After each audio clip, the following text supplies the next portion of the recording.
Okay, so the first thing that comes to mind when I think of growing in the fall is greens. Greens are some of our favorite things to grow. We grow a lot of spinach, kale, and lettuce.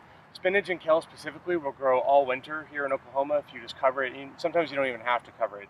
And a smart pot like this is small enough that you can bring indoors. Ozzy, can you talk for a moment about what size smart pot and then you would use and how to grow greens inside of a smart pot?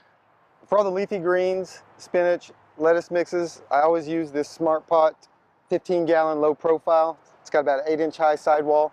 Most of those varieties don't need a lot of soil depth.